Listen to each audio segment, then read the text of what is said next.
Astrology में आमतौर पे ये देखा गया है कि एक ही बर्थ चार्ट को लेके प्रेडिक्शन सेम की जाती है। मतलब अगर किसी के एरीज के बारे में अक्सर आपने देखा है यूट्यूब की वीडियोस में मुख्तलिफ एस्ट्रोलॉजर्स की जो कहते हैं कि आज का हफ्ता एरीज वाले के लिए ऐसा है, टॉरस वालों के लिए या जेमिनी वालों के लिए। तो अक्सर व्यूवर्स ये सोचते हैं और जब वो अपने एसेंडेंट जो भी उनका जेमिनी है, टॉरस है या एरीज है, जब वो उस वीडियोस को देखते हैं तो अक्सर कंफ्यूज रहते हैं कि हमारे साथ मैच हो रहा है, कोई कहता है हमारे साथ मैच नहीं हो रहा। तो ये एक प्रॉब्लम अक्सर रही है। तो मैंने पहले भी वीडियो बनाई है कि आज का हफ्ता, ये हफ्ता बाजार जो है इसको बंद करें। ये एस्ट्रोलॉजर से है मेरी रिक्वेस्ट, जो इस टाइप की वीडियो बनाते हैं कि आज का हफ्ता ऐसा रहेगा। इससे क्या है कि एस्ट्रोलॉजी के हवाले से बहुत सारी मिस क्रिएट हो रही है। अब जितने भी एरीज या टॉरस वाले, कोई भी जिनका स्टार या बुर्ज जिनको मालूम है, वो इस बात को लेके देखते हैं कि टॉरस वाले के साथ ये है, जेमिनी वाले ये हैं, स्कॉर्पियो वाले ये हैं या सेजिटेरियस वालों के लिए ऐसा है। वो ये समझते हैं कि शायद ये नॉलेज कहीं ना कहीं फेक है या इनकम्प्लीट है या अंदाजे का इल्म है। अंदाजे से मुराद के तुक्का है, लग गया तो ठीक है, नहीं लगा तो ये मैथ्स है। एस्ट्रोलॉजी जो है 2+2=4। इसी तरीके से आपकी एस्ट्रोलॉजी में ये एक्यूरेसी का इल्म है। ये अलग बात है कि मैं उस एक्यूरेसी तक पहुंच नहीं पा रहा, या कोई भी जो इस सब्जेक्ट पे काम कर रहा है अगर उसकी कोई प्रेडिक्शन गलत हो रही है या वो मैच नहीं कर पा रही है, तो इसका हरगिज़ मतलब ये नहीं कि एस्ट्रोलॉजी काम नहीं कर रही। एस्ट्रोलॉजी काम करती है, मैं उसको प्रॉपर तरीके से प्रेडिक्ट या रिलेट नहीं कर पा रहा हूँ। उसकी बहुत सारी वजूहत हो सकती हैं, रिसर्च का ना होना, स्टडी नहीं करना। लेकिन सारे एरीज, जेमिनी, टॉरस, कैप्रिकॉर्न जितने भी हैं, ये कैंसर, वो एक जैसे कभी भी हफ्ता नहीं गुजर सकता किसी का। अब इसके पीछे बहुत से लोग ये सोच रहे हैं कि क्या वजूहत है। तो लेमैन के लिए मुश्किल है समझना, लेकिन जो स्टूडेंट्स हैं एस्ट्रोलॉजी के या जो इस फील्ड से वाबस्ता है वो समझ सकते हैं। फॉर एग्जाम्पल, जुपिटर इस वक्त, देखो प्लैनेट की पोजीशन एक नेटल चार्ट में होती है। जब भी किसी चीज़ का वजूद आया, यानी कि आप पैदा हुए या कोई चीज़ बनी, कोई लिविंग बीइंग, कोई लिविंग थिंग वो वजूद में आई, तो उस वक्त कॉस्मोसिस में प्लैनेट की जो अरेंजमेंट है वो क्या थी, हम ये जानते हैं ये बात। अच्छा, ये एस्ट्रोलॉजी निकली एस्ट्रोनॉमी से। हम ये बात जानते हैं कि सन और सन के अराउंड कौन सा प्लैनेट मूव करता है? सन के अराउंड कौन सा प्लैनेट मूव करता है? मरकरी। मरकरी मूव करता है। उसके बाद वेनस, हाँ, फिर अर्थ, फिर मार्स है, और अर्थ के साथ ही मून है। मून के दो नोड राहु केतु हैं। तो अर्थ के बाद फिर क्या है? मार्स, और मार्स के बाद फिर क्या है? जुपिटर, और जुपिटर के बाद सैटर्न। यूरेनस, नेपच्यून, प्लूटो वो आउटर शेल में कहलाते हैं, उनकी भी मूवमेंट होती है। ये मूवमेंट कंटिन्यूसली चल रही है। ये जो बेल्ट है ये एस्ट्रोनॉमी कहलाती है। अब आप पैदा हो गए तो उस वक्त इन सब की मूवमेंट किन किन डिग्री पे थी? हाँ, तो जिन डिग्री पे प्लैनेट था उसको स्क्रीनशॉट ले लिया गया। जैसे आप एक 3-4-6 घंटे की वीडियो बनाए ट्रैवलिंग की, तो आप उसको जब पॉज करेंगे, जब वीडियो बनाएंगे, तो आपको अंदाजा होगा ना कि इस टाइम पे इस वक्त हम लोग यहाँ थे और उस वक्त फ्रेम में क्या क्या चीज़ें आई। इसी तरीके से इस एस्ट्रोनॉमी के प्लैनेट की कंटिन्यू मूवमेंट में, कायनात की हर चीज़ मुताबिक हरकत में है, तो उस वक्त जो प्लैनेट मूव कर रहे थे और जब आप पैदा हुए तो उस वक्त प्लैनेट की मूवमेंट क्या थी, वो उसका स्क्रीनशॉट है। यानी कि कौन सा प्लैनेट किस डिग्री पे था, तो वो आपका नेटल चार्ट कहलाता है। और उसी से ही मालूम चलता है कि आपका लगन क्या है, यानी कि आप एरीज हैं, टॉरस हैं। अब इसमें दो साइंस वाज़े तौर पे चलती है, एक वेस्टर्न और एक वैदिक। वेस्टर्न में अमूमन देखा होगा कि 20-19 मार्च से लेके 20-21 अप्रैल तक जो लोग पैदा हुए वो एरीज कहलाते हैं। और इसके बाद टॉरस, और इस तरह सीक्वेंस वाइज चल रहा होता है। वैदिक थोड़ी सी डीप साइंस है। वो ये बताता है कि सन राइज के बाद सनसेट तक भी वो पूरे 12 हाउस में ही जा रहा होता है। 12 घंटे का दिन और 12 घंटे की रात। तो ये दो मेजर सैटेलाइट प्लैनेट है जो आपके दिन और रात को काम में लगे हुए। एक सन जो दिन के वक्त और एक मून जो नाइट के वक्त। 12 घंटे की रात तो 12 घंटे मून का टाइम है और 12 घंटे सन का टाइम है। तो दो वैदिक के अंदर दो साइन इस तरीके से आ गए। कहते हैं ना राशि चार्ट, यानी कि मून चार्ट, और एक सन साइन यानी कि सन का चार्ट क्या है, और एक लगन होता है यानी कि सन हर 2 घंटे में भी पूरे 12 साइन चलेगा। अब उन 12 साइन के अंदर उस 2 घंटों के अंदर जो बच्चे पैदा हो रहे हैं सारे एरीज नहीं, तो वो डिग्री वाइज देखा जाएगा कि किस मून के नक्षत्र में, और वहां से फिर आपका लगन मालूम करता है। तो वैदिक में थोड़ा सा डीप जाके देखना पड़ता है। तो स्क्रीनशॉट से पता चला कि आपके प्लैनेट की पोजीशन क्या थी, वो आपका नेटल चार्ट है, वही बताएगा आपका लगन क्या है। ठीक, अब इसकी हम डिटेल में नहीं जा रहे, ये स्टूडेंट्स को मालूम भी है और मालूम किया जा सकता है एक सॉफ्टवेयर के जरिए। अपनी डेट ऑफ बर्थ डालें, बर्थ टाइम डालें, एक्यूरेट होना चाहिए डेटा, ताकि प्लैनेट की एग्जैक्ट पोजीशन सही मिल जाए। और प्लेस ऑफ बर्थ मोबाइल पे भी सॉफ्टवेयर ऐप्स भी मौजूद हैं, गूगल पे भी मौजूद है। तो इस तरीके से बर्थ चार्ट बनाया जा सकता है। फिर उसमें देखें कि फर्स्ट हाउस जो पहला एक खाना होगा उसमें नंबर कौन सा है। अगर 1 है तो एरीज है आप, अगर 2 है तो टॉरस है, 3 है तो जेमिनी, इसी तरीके से देखें 12 है तो पाइसेस है। और फिर देखें उन पूरे 12 खानों में प्लैनेट की पोजीशंस क्या आ गई हैं। अब एक एरीज है, दूसरा भी एरीज है, लेकिन जरूरी नहीं है कि प्लैनेट की पोजीशन अरेंजमेंट सेम हो। तो जब आप प्रिडिक्शन कर रहे हैं एरीज को देख के, टॉरस को देख के, या पूरे 12 साइंस को देख के प्रिडिक्शन कर रहे हैं कि आज का हफ्ता इन लोगों के लिए ऐसा होगा, तो वो कैसे आप बताएंगे, क्योंकि प्लैनेट की पोजीशन तो चेंज।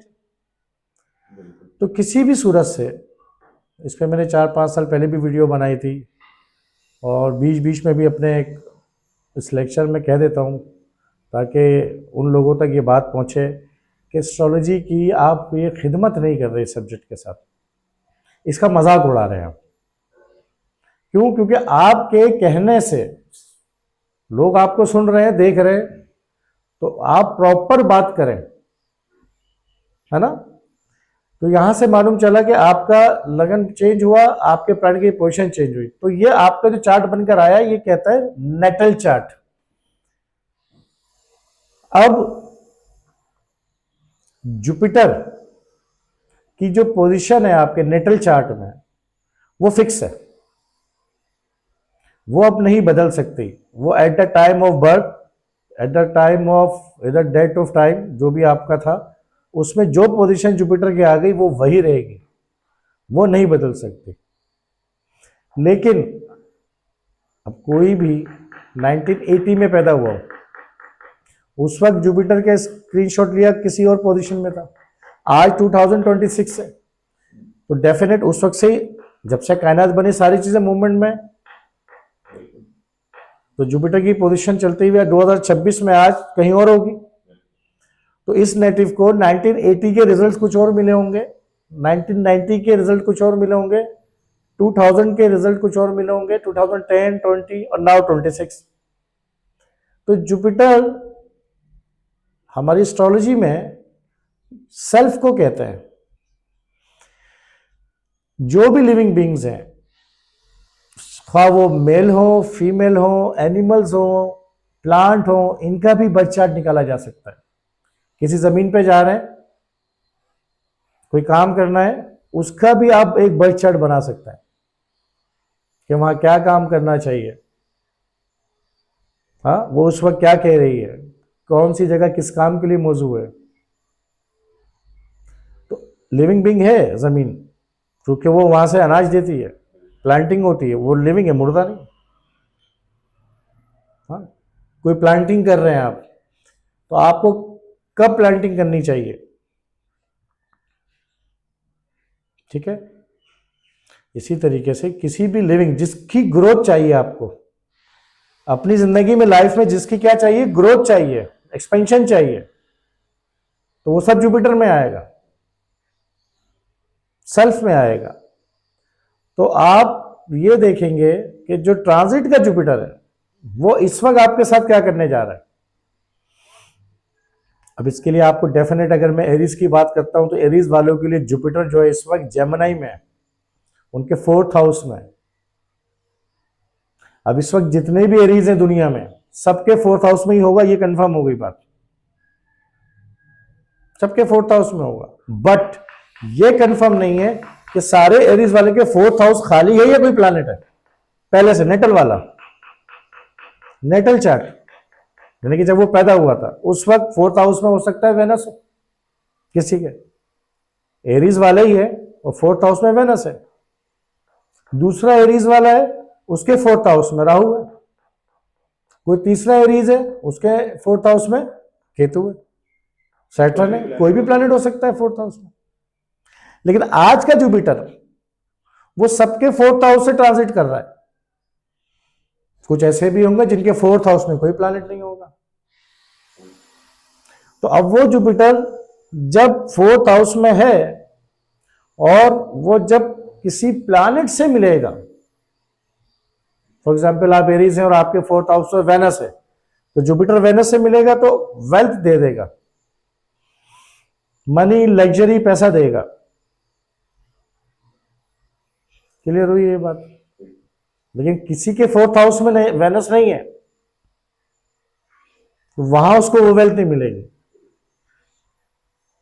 वो कोई भी और कंडीशन हो सकती है। अभी हम ट्राइन पे नहीं जा रहे, रिलेशन कॉम्बिनेशंस पे नहीं जा रहे, सेकंड 12 पे नहीं जा रहे, 1-7 पे नहीं जा रहे। वो एक बाकायदा एक डिटेल नॉलेज है। मैं तो बेसिक वो बता रहा हूँ कि लोग अवेयर हो जाए।